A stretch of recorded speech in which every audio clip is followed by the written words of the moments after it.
Assalamualaikum warahmatullahi wabarakatuh. Di sini kami dari kelompok 10 yang beranggotakan saya sendiri, Era Asani Fatika. Kedua, ada Reza Devi Arianti. Yang ketiga, ada Novi Widyastuti. Yang keempat, ada Enanda Krisdayanti. Dan yang kelima, ada Yuanita Widyaningrum. Di sini kami akan menjelaskan tentang auditing di sektor pemerintahan. Antara lain yaitu yang pertama, proses audit dalam sektor pemerintahan. Yang kedua, yaitu peran dan fungsi standar pemeriksaan keuangan negara atau SPKN. Yang ketiga, isu tantangan dalam audit di pemerintahan Indonesia. Yang keempat, jenis pemeriksaan yang dilakukan BPK. Yang kelima, fungsi BPK. Dan yang keenam, yaitu fungsi Inspektorat Jenderal. Simak video selanjutnya. Terima kasih. Saya Era Asani Fatika. Di sini saya akan menjelaskan sedikit tentang proses audit dalam sektor publik. Nah, sebelum melakukan audit, auditor harus memperoleh informasi umum organisasi guna mendapatkan pemahaman yang memadai tentang lingkungan organisasi yang diaudit, struktur organisasi, misi organisasi, proses kerja, serta sistem informasi dan pelaporan. Kemudian menetapkan kriteria audit dan mengembangkan ukuran kinerja yang tepat, mengembangkan hasil temuan audit dan membandingkan antara kinerja yang dapat dicapai dengan kriteria yang telah ditetapkan sebelumnya. Secara umum, proses audit terdiri dari 3 langkah, yaitu yang pertama perencanaan atau planning, yang kedua pelaksanaan atau executing, yang ketiga pelaporan atau reporting. Langkah yang sama juga dilakukan dalam proses audit sektor publik. Yang pertama, perencanaan audit. Perencanaan audit merupakan tahap yang vital dalam audit. Perencanaan audit yang matang akan sangat menentukan kesuksesan audit. Perencanaan audit yang baik merupakan faktor penting bagi bukti audit yang cukup dan kompeten pendukung isi laporan audit. Proses perencanaan audit di sektor publik pada umumnya meliputi beberapa tahap, yaitu yang pertama, pemahaman atas sistem akuntansi keuangan sektor publik. Pemahaman atas sistem akuntansi sangatlah penting karena saat ini audit sektor publik tidak lagi berfokus pada laporan realisasi anggaran saja, tetapi juga laporan keuangan lainnya berupa neraca, surplus atau defisit, dan arus kas. Jadi, auditor harus memiliki pemahaman yang memadai tentang sistem akuntansi keuangan daerah.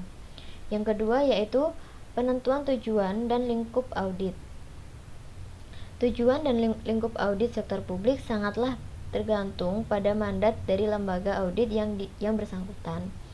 Audit atas laporan keuangan yang dilakukan auditor eksternal pada umumnya bertujuan untuk menilai kewajaran laporan keuangan atau memberikan opini atas laporan keuangan entitas. Sedangkan audit atas penyusunan laporan keuangan oleh pengawas bertujuan untuk memberikan rekomendasi perbaikan sistem pengendalian internal dan koreksi kesalahan dalam penyusunan laporan keuangan. Yang ketiga, ada penilaian resiko. Kegiatan audit dilaksanakan melalui berbagai tes yang mengandung resiko kesalahan. Maka penilaian resiko pengendalian atau control risk, resiko bawaan atau inherent risk, dan resiko deteksi atau detection risk perlu dilakukan sehingga kesimpulan dan opini yang diberikan auditor memiliki jaminan yang memadai. Yang keempat yaitu penyusunan rencana audit atau audit plan. Rencana audit pada umumnya berisi uraian mengenai area yang akan diaudit, jangka waktu pelaksanaan audit, personel yang dibutuhkan, dan sumber daya lain yang diperlukan untuk pelaksanaan audit. Dan yang terakhir yaitu ada penyusunan program audit. Untuk setiap area yang diaudit, auditor harus menyusun langkah-langkah audit yang akan dilakukannya. Langkah-langkah ini tertuang di dalam program audit. Suatu program audit akan berisi tujuan audit untuk tiap area, prosedur audit yang akan dilakukan, sumber-sumber bukti audit, dan deskripsi mengenai kesalahan atau error. Langkah yang kedua dalam proses audit yaitu pekerjaan lapangan atau pelaksanaan audit. Pekerjaan audit adalah pekerjaan mengumpulkan atau memperoleh dan mengevaluasi bukti-bukti. Sebagian besar waktu yang digunakan dalam pekerjaan audit sebenarnya tercurah pada perolehan atau pengumpulan dan pengevaluasian bukti-bukti. Bukti-bukti tersebut digunakan untuk mengevaluasi sistem pengendalian internal. Evaluasi sistem pengendalian internal dilakukan dengan melakukan pengujian terhadap bukti yang terkumpul. Pengujian dapat dilakukan dengan dua cara, yaitu yang pertama, pengujian dengan prosedur analitik, pengujian substantif. Prosedur analitik digunakan bila ada dugaan bahwa sistem pengendalian internal yang berjalan di dalam organisasi buruk. Yang kedua yaitu pengujian yang bersandar pada pengendalian internal, pengujian substantif. Pengujian yang bersandar pada pengendalian internal dapat dilakukan apabila pengendalian internal yang berjalan di organisasi sektor publik berlangsung baik. Hasil dari pengujian yang dilakukan terhadap bukti transaksi tersebut adalah kertas kerja. Kertas kerja inilah yang kemudian digunakan untuk auditor atau pengawas sebagai dasar untuk melakukan analisis sistem pengendalian internal yang berjalan pada organisasi dan kemudian membuat laporan hasil audit sektor publik. Langkah yang terakhir atau langkah yang ketiga yaitu pelaporan hasil pelaksanaan audit. Pelaporan audit dilakukan berdasarkan hasil analisis terhadap kertas kerja yang sudah dibuat pada proses pelaksanaan audit. Informasi yang diperoleh dari analisis hasil audit kemudian disusun menjadi laporan audit dalam laporan hasil pemeriksaan. Ada beberapa tipe pelaporan audit yaitu yang pertama yaitu laporan audit tahunan atau annual audit report. Yang kedua ada laporan audit triwulan atau 3 months audit report. Yang ketiga ada laporan kemajuan kinerja bulanan atau monthly progress reports. Dan yang keempat ada laporan survei pendahuluan atau preliminary survey report. Dan yang terakhir ada laporan audit interim atau interim audit report. Sekian penjelasan dari saya tentang proses audit dalam sektor publik dan yang selanjutnya akan dijelaskan oleh Mbak Reza. Terima kasih. Saya Reza Devi Arianti akan menjelaskan tentang peran dan fungsi standar pemeriksaan keuangan negara atau SPKN. Keberadaan standar sangat penting karena menjadi patokan dalam pelaksanaan tugas pemeriksaan. Patokan inilah yang akan mengarahkan pemeriksaan di dalam setiap tahapan dan menjadi penilai apakah sebuah pemeriksaan telah dijalankan atau tidak. SPKN memiliki kedudukan sebagai dasar untuk menilai kebenaran, kecermatan, kreativitas, dan keandalan informasi mengenai pengelolaan tanggung jawab keuangan negara. Peran SKPN adalah memberikan patokan tahapan pemeriksaan pengelolaan dan pertanggungjawaban keuangan negara bagi pemeriksa. Dengan kata lain, SPKN disusun untuk menjadikan ukuran mutu bagi para pemeriksa dan organisasi pemeriksa dalam melaksanakan pemeriksaan atas pengelolaan dan tanggung jawab keuangan negara. Untuk yang selanjutnya yaitu isu tantangan dalam audit di pemerintahan Indonesia. Media sederhana yang dapat dilakukan untuk memulai suatu pemahaman pada SPKN adalah melalui sosialisasi. Namun, terkadang sosialisasi tidak berjalan efektif karena hanya sekadar penyampaian. Oleh karena itu, perlu dibuat sosialisasi yang dapat membuat pihak memahami makna SPKN sehingga memahami apa yang akan dilaksanakan. Penerapan SKPN kadang memungkinkan terjadi perbedaan interpretasi dalam memahami SKPN. Oleh karena itu, diterbitkan interpretasi atas SPKN terhadap kondisi yang sedang berkembang dan belum diatur dalam SKPN. Selain itu, tantangan di masa mendatang bagi auditor, sebagaimana dijelaskan oleh Ritonga tahun 2010, bahwa adanya amanat Undang-Undang Nomor 17 tahun 2003 untuk menerapkan akuntansi pemerintahan berbasis akrual. Oleh karena itu, akuntansi berbasis akrual menjadi kewajiban yang harus segera diterapkan. Kendalanya adalah belum adanya standar akuntansi pemerintahan atau SAP yang berbasis akrual, karena belum mengatur penganggaran berbasis akrual yang dikeluarkan oleh Komite Standar Akuntansi Pemerintahan atau KSAP. Di sini saya akan menjelaskan tentang memahami fungsi BPK, BPKP, dan inspektoran di pemerintah Indonesia. Ada 3 jenis pemeriksaan yang dilakukan oleh BPK. Yang pertama, pemeriksaan keuangan. Yang kedua, pemeriksaan kinerja. Dan yang ketiga, pemeriksaan dengan tujuan tertentu. Pemeriksaan keuangan sendiri yaitu pemeriksaan keuangan atas laporan keuangan pemerintah pusat dan daerah. Dilakukan oleh BPK dalam rangka memberikan pernyataan opini tentang kewajaran informasi yang disajikan dalam laporan keuangan pemerintah. Lalu yang kedua yaitu pemeriksaan kinerja. Pemeriksaan atas pengelolaan keuangan negara yang terdiri atas pemeriksaan aspek ekonomi dan efisiensi serta pemeriksaan aspek efektivitas. Tujuan pemeriksaan tersebut untuk mengidentifikasi hal-hal yang perlu menjadi perhatian lembaga perwakilan. Jika untuk pemerintah, pemeriksaan kinerja dimaksudkan agar kegiatan yang dibiayai dengan keuangan negara ataupun keuangan daerah diselenggarakan secara ekonomis dan efisiensi, serta memenuhi sasaran secara efektif. Yang ketiga yaitu pemeriksaan dengan tujuan tertentu. Pemeriksaan yang dilakukan dengan tujuan khusus yang tidak termasuk dalam pemeriksaan keuangan dan pemeriksaan kinerja. Pada dasarnya, BPK bertugas melakukan pengawasan terhadap pengelolaan keuangan negara. Selanjutnya, fungsi BPK itu sendiri yaitu yang pertama, penyiapan rencana dan program kerja pengawasan. Yang kedua, pengawasan terhadap pengelolaan anggaran pendapatan dan belanja negara dan pengurusan barang milik atau kekayaan negara. Yang ketiga, pengawasan terhadap pengelolaan anggaran pendapatan dan belanja daerah dan pengurusan barang milik atau kekayaan pemerintah daerah atas pemerintahan daerah.